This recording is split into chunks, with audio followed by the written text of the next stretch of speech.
एक चीज़ बताऊं इसमें, मैं ये जो बात हो रही है ना, इसका फ़र्क बताता हूँ मैं आपको। मैं जब पाकिस्तान टीम में गया ना, मुझे बॉलिंग के बारे में बिल्कुल किसी ने नहीं बताया। जब मैं पाकिस्तान टीम में गया, जब मैं नेट भी करता था सब कुछ, एक आध प्लेयर ने वकार यूनुस को ये बोला कि यार अनु थोड़ा जा दसो, तो उनके अल्फाज पता क्या थे? उन्होंने बोला इसको बताने की क्या ज़रूरत है, ये खुद इतनी अरसा फर्स्ट क्लास क्रिकेट खेला, इतनी विकेटें ली हुई, इसको क्या मैं बताऊँ अब। सही, ठीक है, समझ आ गई आपको बात। जब आप एक्सपीरियंस प्लेयर लेके जाते हैं ना पाकिस्तान टीम के अंदर, तो कोच के ऊपर जो बर्डन है ना वो एकदम से कम हो जाता है। उसको पता है कि यार मुझे इसको इतना बताने की जरूरत नहीं पड़ेगी, ना इस पे इतना काम करना पड़ेगा, वो वहां सीखने नहीं आया है। हम क्या कर रहे हैं, हम एक तो बिल्कुल वो 6 महीने के बच्चों की तरह उठा के ले जाते हैं, उनको इंटरनेशनल क्रिकेट का पता नहीं, उसके बाद कोचिंग स्टाफ के ऊपर डबल प्रेशर आ जाता है कि अब तुम इसको बताओ खेलना कैसे है यहाँ पे।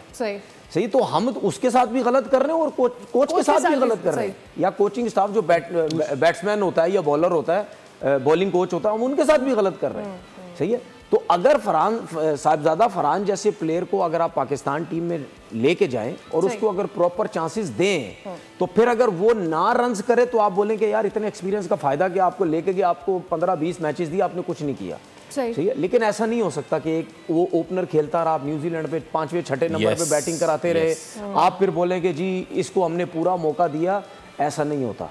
हम अपनी जो पाकिस्तान टीम की जो क्रिकेट है वो ऐसे, या कभी कभी ऐसा लगता है, शायद ये मेरी बात से एग्री करे ना करे, मुझे उम्मीद है ये एग्री कर जाएंगे, ठीक है, कि हम ऐसे प्लेयरों को जानबूझ के टीम में लाते हैं कि वो पुराना ओ अन्नू लेके आ जाओ वापस, अन्नू लेके आ जाओ, अन्ना तो चंगा कोई नहीं। तो ये मुझे लगता है कि जानबूझ के प्री प्लान की जाती हैं सारी चीजें, प्री प्लान कप्तान बनाए जाते हैं, प्री प्लान ऐसे प्लेयरों को लाया जाता है और ऐसे स्पेशली नंबर पे लाया जाता है। ये सिर्फ अभी की बात नहीं है, ये हम 90s पे चले जाएं, 2000 में चले जाएं, 90s में ना जाएं, ठीक है, 90s पे आते हैं, लड़ाई झगड़े उस पे करेंगे, 90s पे चले जाएं, उस टाइम भी यही कुछ होता रहा है।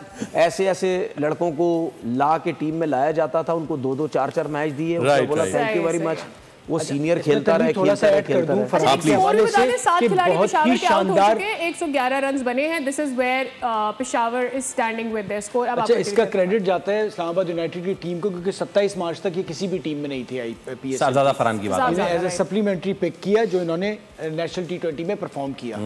और इस्लामाबाद यूनाइटेड बाकी सारी टीमों में एक चीज जरूर है कि उनके ओनर जो है ना वो कोचिंग करते हैं, ना वो टीवी पे आके प्लेयर्स के बारे में बताते हैं। उन्होंने एक टीम बनाई है, उससे आप इख्तिलाफ करें या इत्तेफाक करें, लेकिन वो टीम ही काम करती है। सही है। और उनकी टीम ओवरऑल जितनी भी फ्रेंचाइज बाकी टीमें उनसे ज्यादा अच्छा PSL में परफॉर्म करती है। ये तो उनके ओनर की बात तो मेरे ख्याल में हर बंदा करेगा।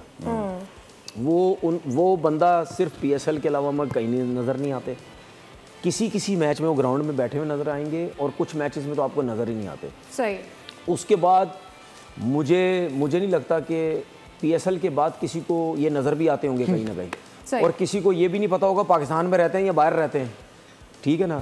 तो बाकी जो ओनर्स हैं वो तो PSL ख़त्म हो ना हो, वो तो ऐसे नज़र आ रहे होते हैं जैसे पता नहीं पाकिस्तान क्रिकेट चलाई हो रहे हैं, वो एहसान कर दी है फ्रेंचाइज की टीम लेके। चले ये तो हमने। सब्सक्राइब करें और बेल दबाएं ताकि कोई खबर रह न जाए।